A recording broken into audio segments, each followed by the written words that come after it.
Mau ngapain BPJS ke depan? Jangan juga Pak Presiden ngomong di TV, saya lihat bolak-balik ngomong seolah-olah jangan cari pembenaran juga gitu loh pemerintah ini. Ini loh yang udah saya berikan untuk rakyat, yang sudah dibayar oleh pemerintah negara sekian triliun. Nggak penting rakyat lihat itu. Yang rakyat bilang, ini loh masih ada yang nggak bisa bayar, ini loh masih ditolak dari rumah sakit, dan itu melanggar konstitusi. Jadi saya perlu ingatkan nih teman-teman semua, baik Kementerian BPJS, Badan Pengawas maupun DJSN, dan kita semua yang ada di sini, mumpung tanda tangan kita masih laku, apa sih sebenarnya historinya bisa lahir BPJS itu apa? Kan ingin memotong birokrasi kesehatan supaya tidak berbelit-belit. Dulu ada Jamkesmas, Jamkesda, Askeskin, SKTM, bla bla bla bla, supaya mimpi kita ada jaminan sosial tingkat nasional, sehingga orang Pandeglang sakit di Bandung, orang Papua sakit di Aceh, itu semua hak warga negara Indonesia. Kita orang Indonesia punya hak yang sama. Itu perintah Undang-Undang Dasar 45 pasal 28H. Terus argumentasinya, iklannya di TV, saya muak kalau lihat gotong royong. Dengan gotong royong, yang sehat memberi yang sakit, semua tertolong. Gotong royong itu yang kata Bung Karno, bukan begitu. Misalnya bikin got, oh ada yang punya teh, ada yang punya singkong rebus, ada dengan sukarela, dan punya itu konsep gotong royong benernya dari Pancasila, Sila, Trisila, Ekasila, itulah gotong royong. Kalau gotong royong orang dipaksakan itu pemerasan. Kamu boleh nggak kena ini mandiri, harus satu keluarga 5 orang, itu yang tadi dibilang sama Adinda Anwar.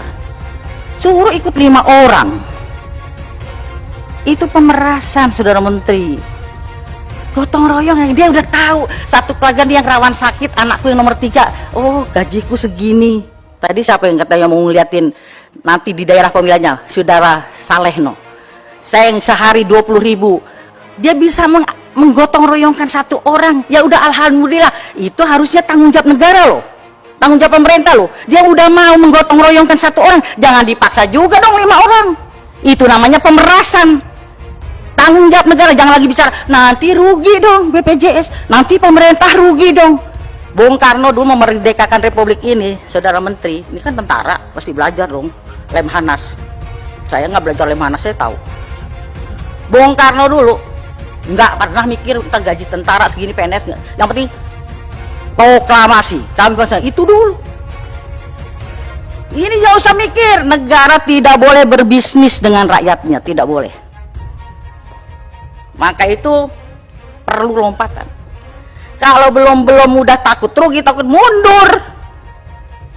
Pak Jokowi wali kota sudah bisa memikirkan 250.000 rakyatku di Solo harus bagaimana sehat semua, pintar semua, dapat pekerjaan semua. Itu perintah undang-undang, bukan neko-neko. Begitu jadi gubernur DKI yang memikirkan 9 juta, begitu jadi presiden 260 juta. Makanya perlu yang bantu-bantu ini memikirkan.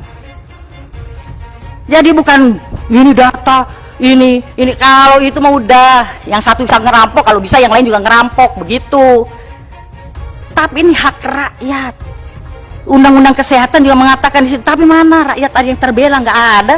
Padahal udah kita cantumkan di Undang-Undang Kesehatan pasal 32. Rumah sakit menolak pasien, sanksi di pasal 190. Baru nolak saja sanksinya 2 tahun, dan saya dulu nggak mau bilang atau 200 juta. Kalau karena ditolak yang tadinya dia stroke ringan begini jadi permanen gini apa mati, 10 tahun dan 1 miliar. Tapi nggak pernah ada pasien dipenjarakan dapat itu si dokter atau perawat atau apa, tapi selalu pasien yang jadi kalah. Padahal kita udah cantumkan kedaulatan pasien di pasal itu, nggak pernah disosialisasikan. Karena teman sejawat itu ikatannya terlalu tinggi. Saya pernah dibully sama ID di somasi, bukan dokter Terawan aja. Karena statement saya yang menyakitkan, saya bilang dokter lebih jahat daripada polisi. Polisi nilang orang sehat, dokter nilang orang sakit. Saya langsung dibilang dokter Cepaning keluar dari ID. Saya dulu masih Jainal ketua ID-nya. Saya bilang, Jenal, yang milih gue bukan lu, yang milih gue rakyat Sukabumi.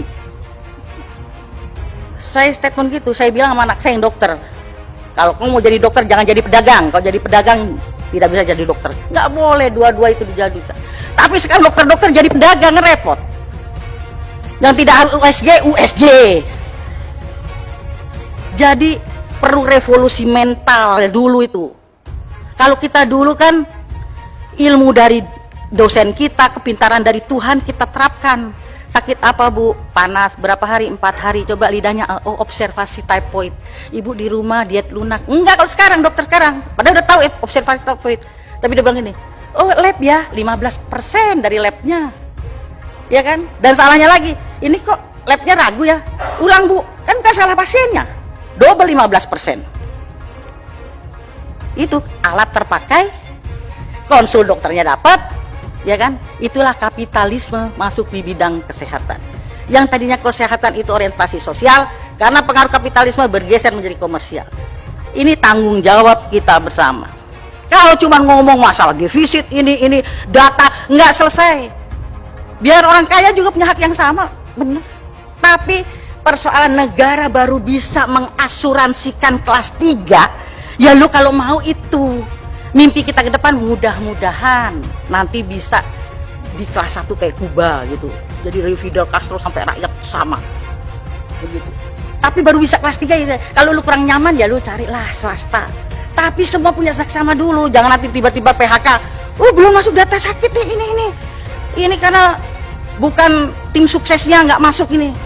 Yang penting itu, dan pemerintah harus bisa semua kelas 3 tadi Anwar betul itu. Swasta maupun ada undang-undangnya. Kan ada undang-undang rumah sakit.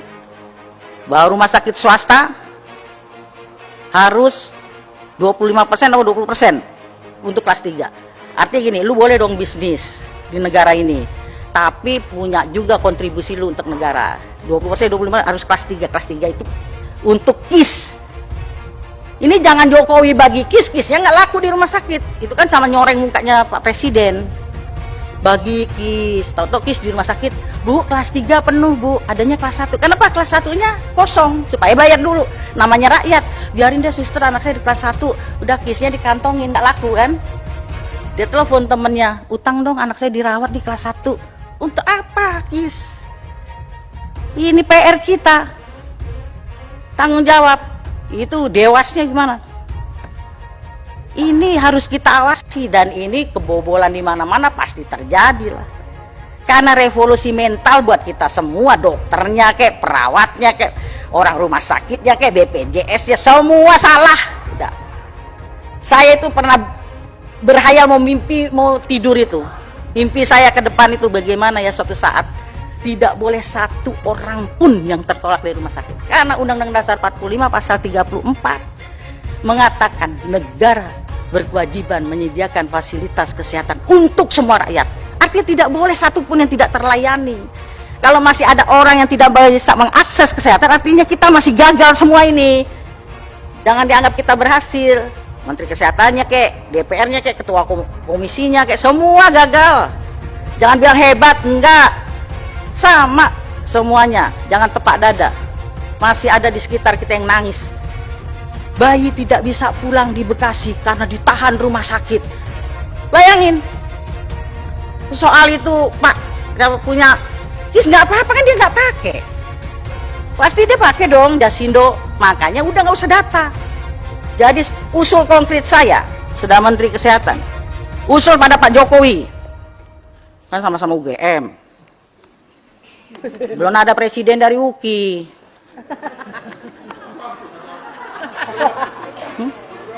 Kalau UGM kan, kalau saya pasti berani ngomong begitu sama Presiden. Pak Presiden, ini kan BPJS ini, kalau saya bisa bilang Mas Presiden gitu kan. BPJS ini kan produk unggulan pemerintah Jokowi. Saya usul khusus rapat kabinet tentang BPJS. Menteri Keuangan, tapi jangan Sri Mulyani terus yang nyocor mulutnya. Menteri Kesehatan ya jadi leading sektor di situ. Dia tukang bayar aja, tapi kebijakan kesehatan leading sektornya Menteri Kesehatan di situ. Dia tukang bayar, ya kan? Di situ ngomong tentang BPJS. Karena ini carut-marutnya bukan persoalan terus nanti pemerintah kan sudah bayarin yang miskin sekian, tapi miskin tuh versi siapa? Tadi dibilang Ubin, ada TV, termasuk kategori tidak miskin. Orang itu TV dari mertuanya. Ubin dia suruh nempatin rumah mantunya. Tukang surveinya salah. Rumahnya gedung ada motor, motornya kado. Salah surveinya, makanya nggak bisa buat patokan itu survei itu salah udah semua. Pokoknya setiap warga negara rambutnya hitam, makanya jangan suka dibule-bule ini ibu ketua itu. Enggak, takut dianggapnya bukan warga negara asli gitu. Warga negara asli itu kan hitam, kalau uban ini kan lambang tua.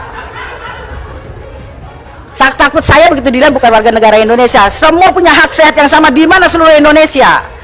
Baru persoalan vaskesnya. Tadi kenapa saya kemarin usul supaya itu diperbarui dari 2005-2015. Saya berharap banyak nih sama Dokter Terawan ini. Saya sebenarnya mengikuti kisahnya apa. Jadi jangan DSA di sana, di sini kita DSA. Ya kan? Cuci otak kita semua. Kita masing-masing. Saya juga bisa cuci otak, Anda bisa cuci otak, saya semua kita sama. Jadi begitu. Jadi kita kembali kepada historinya, gotong royong kita yang benar.